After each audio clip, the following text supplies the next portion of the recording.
MDH ಜನ ಮಸಾಲಾ. ಈಗ ಕಡಲೆ ಇರಲಿ, ಹಲಸಂದೆ ಬೀಜ, ಕಪ್ಪು ಕಡಲೆ ಅಥವಾ ಬಿಳಿ ಕಡಲೆ, ಎಲ್ಲವೂ ಸ್ವಾದಿಷ್ಟವಾಗುತ್ತೆ. MDH. ಬೆಂಗಳೂರಿನಲ್ಲಿ ಖ್ಯಾತ ಯೂಟ್ಯೂಬರ್ ಯೂನಿಸ್ ಜರೂ ವಶಕ್ಕೆ. ಕುರಿ ಮೇಕೆಗಳ ಜೊತೆ ಪ್ರತಿಭಟನೆ. ಇದೆಲ್ಲವನ್ನ ನೋಡೋಣ ಕರ್ನಾಟಕ ನ್ಯೂಸ್ ಟಾಪ್ 9 ನಲ್ಲಿ. ಬೆಂಗಳೂರಿನಲ್ಲಿ ಜರ್ಮನ್ ಖ್ಯಾತ ಯೂಟ್ಯೂಬರ್ ಯೂನಿಸ್ ಜರೂರ್ನನ್ನ ಪೊಲೀಸರು ವಶಕ್ಕೆ ಪಡೆದಿದ್ದಾರೆ. ಜರೂರ್ ಚರ್ಚ್ ಸ್ಟ್ರೀಟ್ ಬಳಿ ವಿಡಿಯೋ ರೆಕಾರ್ಡ್ ಮಾಡ್ತಾ ಇದ್ರು. ಇವರನ್ನ ನೋಡ್ತಾ ಇದ್ದಂತೆ ಹೆಚ್ಚಿನ ಜನ ಸೇರಿದ್ದರು. ಈ ವೇಳೆ ಸ್ಥಳಕ್ಕೆ ಬಂದ ಪೊಲೀಸರು ಅನುಮತಿ ಇಲ್ಲದೆ ಶೂಟಿಂಗ್ ಮಾಡ್ತಾ ಇದ್ದದ್ದಕ್ಕೆ ವಶಕ್ಕೆ ಪಡೆದಿದ್ದಾರೆ. ವಶಕ್ಕೆ ಪಡೆದು ತಿಳುವಳಿಕೆ ಹೇಳಿ ಬಿಟ್ಟು ಕಳಿಸಿದ್ದಾರೆ. ಪೋಕ್ಸೋ ಕೇಸ್ ದಾಖಲಾದರೂ ಆರೋಪಿಯನ್ನ ಬಂಧಿಸದ ರಾಯಚೂರು ಪೊಲೀಸರಿಗೆ ರಾಜ್ಯ ಮಕ್ಕಳ ಹಕ್ಕುಗಳ ಆಯೋಗ ಕ್ಲಾಸ್ ತೆಗೆದುಕೊಂಡಿದೆ. ಕೃಷ್ಣಾ ನದಿ ಸೇತುವೆ ಮೇಲಿಂದ ಪತಿಯನ್ನ ತಳ್ಳಿದ್ದ ಪ್ರಕರಣ ಸಂಚಲನ ಸೃಷ್ಟಿಸಿತ್ತು. ಪತ್ನಿ ಅಪ್ರಾಪ್ತಿ ಆಗಿರೋದಕ್ಕೆ ಪೋಕ್ಸೋ ಕೇಸ್ ಬಿದ್ದಿತ್ತು. ಆದರೆ ಪೊಲೀಸರು ಈವರೆಗೂ ಆರೋಪಿ ತಾತಪ್ಪನನ್ನ ಅರೆಸ್ಟ್ ಮಾಡಿಲ್ಲ. ಹೀಗಾಗಿ ರಾಯಚೂರಿಗೆ ಆಯೋಗ ಎಂಟ್ರಿ ಆಗಿದ್ದು ಸಂತ್ರಸ್ತೆ ಜೊತೆ ಕೌನ್ಸೆಲಿಂಗ್ ಮಾಡಿದೆ. ರಾಯಚೂರು ಮಹಿಳಾ ಠಾಣೆಗೆ ಭೇಟಿ ನೀಡಿ ಪೊಲೀಸರಿಗೆ ಕ್ಲಾಸ್ ತೆಗೆದುಕೊಂಡಿದೆ.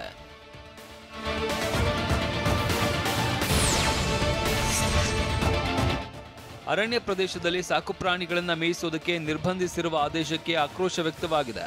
ಅರಣ್ಯ ಇಲಾಖೆ ಆದೇಶ ಖಂಡಿಸಿ ಕುರಿ ಮೇಕೆಗಳ ಜೊತೆ ಪ್ರತಿಭಟನೆ ನಡೆಸಲಾಗಿದೆ. ಧಾರವಾಡ ಜಿಲ್ಲೆ ಕುಂದಗೋಳ ತಾಲೂಕು ಕಚೇರಿ ರೈತರು ಪ್ರತಿಭಟಿಸಿದ್ದಾರೆ. ಅರಣ್ಯ ಇಲಾಖೆ ಹೊರಡಿಸಿರುವ ಆದೇಶ ಹಿಂಪಡೆಯುವಂತೆ ಆಗ್ರಹಿಸಿದ್ದಾರೆ.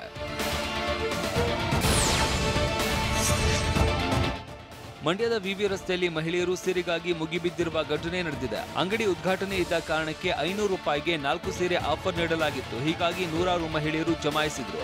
ಜನಸಾಗರ ಕಂಡ ಮಾಲೀಕ ಪೊಲೀಸರನ್ನ ಕರೆಸಿಕೊಂಡು ಅಂಗಡಿಯನ್ನೇ ಮುಚ್ಚಿಬಿಟ್ಟ. ಈ ವಿಡಿಯೋ ಸಾಮಾಜಿಕ ಜಾಲತಾಣದಲ್ಲಿ ಸಖತ್ ಸದ್ದು ಮಾಡ್ತಾ ಇದೆ. ಧರ್ಮಸ್ಥಳದಲ್ಲಿ 2ನೇ ದಿನವೂ ಸಿಗದ ಅಸ್ಥಿಪಂಜರ. ಕೇಂದ್ರ ಸೇವೆಗೆ ಹೋಗ್ತಾರಾ ಪ್ರಣವ್ ಮೊಹಂತಿ? ಒಳ ಮೀಸಲಾತಿ ವರದಿ ಸಲ್ಲಿಕೆಗೆ ಮುಹೂರ್ತ ಫಿಕ್ಸ್. ಇದೆಲ್ಲವನ್ನ ನೋಡೋಣ ಸಮಗ್ರ ನ್ಯೂಸ್ ಟಾಪ್ 9 ನಲ್ಲಿ. ಧರ್ಮಸ್ಥಳ ಗ್ರಾಮ ಪಂಚಾಯಿತಿ ವ್ಯಾಪ್ತಿಯಲ್ಲಿ ನೂರಾರು ಶವಗಳನ್ನು ಹೂತಿಟ್ಟ ಪ್ರಕರಣ ತನಿಖೆ ನಡೀತಾ ಇದೆ. ಬಲವಂತವಾಗಿ ನೂರಾರು ಶವಗಳನ್ನು ಹೂತಿಟ್ಟಿದ್ದೇನೆ ಅಂತ ಮುಸುಕುದಾರಿ ತೋರಿಸಿದ ಜಾಗದಲ್ಲಿ ಶೋಧ ಕಾರ್ಯ 2 ದಿನ ಪೂರೈಸಿದೆ. ಈವರೆಗೂ 5 ಕಡೆ ನೆಲ ಅಗೆಯಲಾಗಿದ್ದು ಯಾವೊಂದು ಅಸ್ಥಿಪಂಜರವೂ ಸಿಕ್ಕಿಲ್ಲ. ಈ ನಡುವೆ SIT ತಂಡ ಪ್ರಕರಣದ ಬಗ್ಗೆ ಮಾಹಿತಿಗಾಗಿ ಹೆಲ್ಪ್ಲೈನ್ ಆರಂಭಿಸಿದೆ.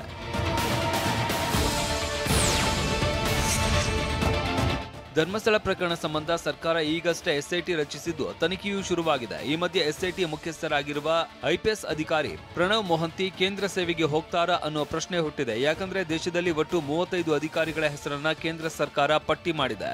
ಇದರಲ್ಲಿ ಪ್ರಣವ್ ಮೊಹಂತಿ ಹೆಸರು ಕೂಡ ಇದೆ. ಈ ಬಗ್ಗೆ ಪ್ರತಿಕ್ರಿಯೆ ನೀಡಿರುವ ಗೃಹ ಸಚಿವ ಪರಮೇಶ್ವರ್ ಅವರು ಹೋದ್ರೆ ಬೇರೆ ಅಧಿಕಾರಿಯನ್ನ ನೇಮಿಸ್ತೀವಿ ಅಂತ ಹೇಳಿದ್ದಾರೆ. ಕಾನೂನು ಚೌಕಟ್ಟಿನಲ್ಲಿ ಅಥವಾ ನಿಯಮದ ಪ್ರಕಾರ ಅವರು ಅಲ್ಲಿದ್ದರೂ ಕೂಡ ಇಲ್ಲಿ SIT ಮಾಡಬಹುದು ಅಂತ ಆಗೋದಾದರೆ ಕಂಟಿನ್ಯೂ ಮಾಡ್ತೇವೆ. ಇಲ್ಲ ಬದಲಾಯಿಸಬೇಕು ಅನ್ನೋದಿದ್ರೆ ಇಲ್ಲಿ ಅದೇ ಹಂತದ ಅಧಿಕಾರಿ ಯಾರನ್ನಾದ್ರೂ ಕೂಡ ನೇಮಕ ಮಾಡ್ತಾರೆ ಸರ್ಕಾರ. ರಾಜ್ಯ ಸರ್ಕಾರಕ್ಕೆ ಒಳ ಮೀಸಲಾತಿ ವರದಿ ಸಲ್ಲಿಸುವುದಕ್ಕೆ ಮುಹೂರ್ತ ಫಿಕ್ಸ್ ಆಗಿದೆ. ಜಸ್ಟಿಸ್ ನಾಗಮೋಹನ್ ದಾಸ್ ಆಯೋಗ ಆಗಸ್ಟ್ 4ರಂದು ಸರ್ಕಾರಕ್ಕೆ ಸಮೀಕ್ಷಾ ವರದಿ ಸಲ್ಲಿಸುವ ಸಾಧ್ಯತೆ ಇದೆ. ದಲಿತ ಎಡಗೈ ಬಲಗೈ ಸಮುದಾಯದ ಅಂಕಿಅಂಶ ಸಂಗ್ರಹಿಸಲಾಗಿದ್ದು ಒಳ ಮೀಸಲಾತಿ ನಿಗದಿ ಸಂಬಂಧ ಕೆಲವು ಶಿಫಾರಸುಗಳನ್ನು ಆಯೋಗ ಮಾಡಿದೆ.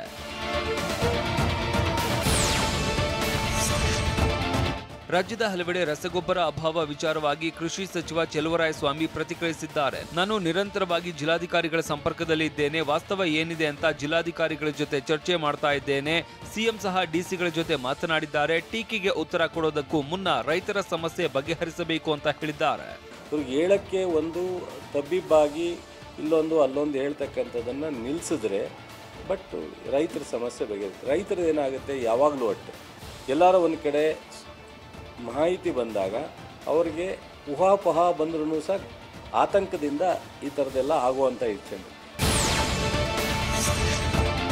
ಖಾಸಗಿ ಆಂಬ್ಯುಲೆನ್ಸ್ಗಳಿಗೆ ಹೆಚ್ಚಿನ ದರ ವಿಧಿಸುವ ಬಗ್ಗೆ ಸಚಿವ ದಿನೇಶ್ ಗುಂಡೂರಾವ್ ಪ್ರತಿಕ್ರಿಯಿಸಿದ್ದಾರೆ. ಖಾಸಗಿ ಆಂಬ್ಯುಲೆನ್ಸ್ ಸೇವೆಯನ್ನ KPME ವ್ಯಾಪ್ತಿಗೆ ತರುತ್ತಾ ಇದ್ದೇವೆ. ಆಂಬ್ಯುಲೆನ್ಸ್ ದರ ನಿಯಂತ್ರಣಕ್ಕೆ ಅವಕಾಶ ನೀಡಲಾಗಿದೆ. ಆಂಬ್ಯುಲೆನ್ಸ್ನಲ್ಲಿ ತುರ್ತು ಚಿಕಿತ್ಸೆಗೆ ಬೇಕಾದ ಎಲ್ಲ ವ್ಯವಸ್ಥೆ ಇರುತ್ತೆ. ಓಲಾ ಊಬರ್ ಆಪ್ಗಳಂತೆ ಆಂಬ್ಯುಲೆನ್ಸ್ಗಳನ್ನ ಬುಕ್ ಮಾಡಬಹುದು. ಯಾರೇ ಆಂಬ್ಯುಲೆನ್ಸ್ ಸೇವೆ ನೀಡಿದರೂ ಮೊದಲೇ ದರ ನಿಗದಿ ಮಾಡ್ತೇವೆ ಅಂತ ಹೇಳಿದ್ದಾರೆ.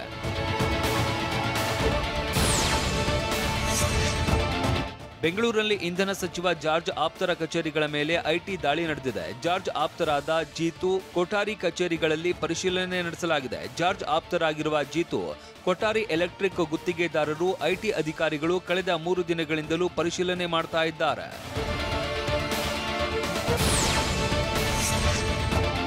ಪ್ರತಿಷ್ಠಿತ ಕ್ರಿಪ್ಟೋ ಕರೆನ್ಸಿ ಕಂಪನಿ ನೆಬಿಲೋ ಟೆಕ್ನಾಲಜೀಸ್ನ ಹ್ಯಾಕ್ ಮಾಡಿ 378 ಕೋಟಿ ರೂಪಾಯಿ ದೋಚಲಾಗಿದೆ. ಬೆಂಗಳೂರಿನ ವೈಟ್ಫೀಲ್ಡ್ ಸೈಬರ್ ಕ್ರೈಮ್ ಠಾಣೆಯಲ್ಲಿ ಕೇಸ್ ದಾಖಲಾಗಿದೆ. ಪ್ರಕರಣ ಸಂಬಂಧ ಕಂಪನಿಯ ಸಿಬ್ಬಂದಿ ರಾಹುಲ್ ಎಂಬಾತನನ್ನ ಬಂಧಿಸಲಾಗಿದೆ. ಮಧ್ಯರಾತ್ರಿ ಕಂಪನಿಯ ವ್ಯಾಲೆಟ್ನಿಂದ ಇನ್ನೊಂದು ವ್ಯಾಲೆಟ್ಗೆ ಹಣ ವರ್ಗಾಯಿಸಿತ್ತು. ಈ ವೇಳೆ ಸರ್ವರ್ ಹ್ಯಾಕ್ ಮಾಡಿದ ವಂಚಕರು 378 ಕೋಟಿ ದೋಚಿದ್ದಾರೆ.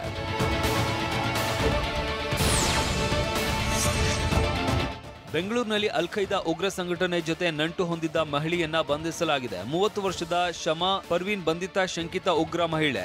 ಗುಜರಾತ್ ಭಯೋತ್ಪಾದನಾ ನಿಗ್ರಹ ಪಡೆ ಶಮಾಳನ್ನ ಬಂಧಿಸಿದೆ. ಬೆಂಗಳೂರಿನಲ್ಲಿ ಇದ್ದ ಶಮಾ ವಿರುದ್ಧ ಉಗ್ರರನ್ನ ನೇಮಕ ಮಾಡುವ ಮೂಲಕ ಉಗ್ರ ಚಟುವಟಿಕೆಯಲ್ಲಿ ಭಾಗಿಯಾಗಿದ್ದ ಆರೋಪ ಇದೆ. ಬಂಡೆ ಉರುಳಿ ಇಬ್ಬರು ಯೋಧರು ಹುತಾತ್ಮರಾಗಿದ್ದಲ್ಲಿ ಹಾಡಹಗಲೇ ಯುವತಿ ಅಪಹರಿಸಿದ ಕ್ರಿಮಿ. ಭಾರತದ ಮೇಲೆ ಶೇಕಡ 25% ಸುಂಕ ಘೋಷಿಸಿದ ಟ್ರಂಪ್. ಹೊಸ ಆತಂಕ. ಇದೆಲ್ಲವನ್ನು ನೋಡೋಣ ದೇಶ ವಿದೇಶ ನ್ಯೂಸ್ ಟಾಪ್ 9ನಲ್ಲಿ. ಲಡಾಖ್ನಲ್ಲಿ ಘನಘೋರ ದುರಂತ ಸಂಭವಿಸಿದೆ. ಸೈನಿಕರು ಸಾಗುತ್ತಿದ್ದ ಸ್ಕಾರ್ಪಿಯೋ ವಾಹನದ ಮೇಲೆ ಬಂಡೆ ಉರುಳಿ ಇಬ್ಬರು ಹುತಾತ್ಮರಾಗಿದ್ದಾರೆ. ಲೆಫ್ಟಿನೆಂಟ್ ಕರ್ನಲ್ ಭಾನು ಪ್ರತಾಪ್ ಸಿಂಗ್ ಮತ್ತು ಲ್ಯಾನ್ಸ್ ದಫೇದಾರ್ ದಲ್ಜಿತ್ ಸಿಂಗ್ ಪ್ರಾಣ ಬಿಟ್ಟಿದ್ದಾರೆ. ಲೇಹ್ನಿಂದ ಸುಮಾರು 200 ಕಿಲೋಮೀಟರ್ ದೂರದಲ್ಲಿರುವ ಗಾಲ್ವಾನ್ ಪ್ರದೇಶದ ಚಾರ್ಬಾಗ್ನಲ್ಲಿ ಘಟನೆ ನಡೆದಿದೆ.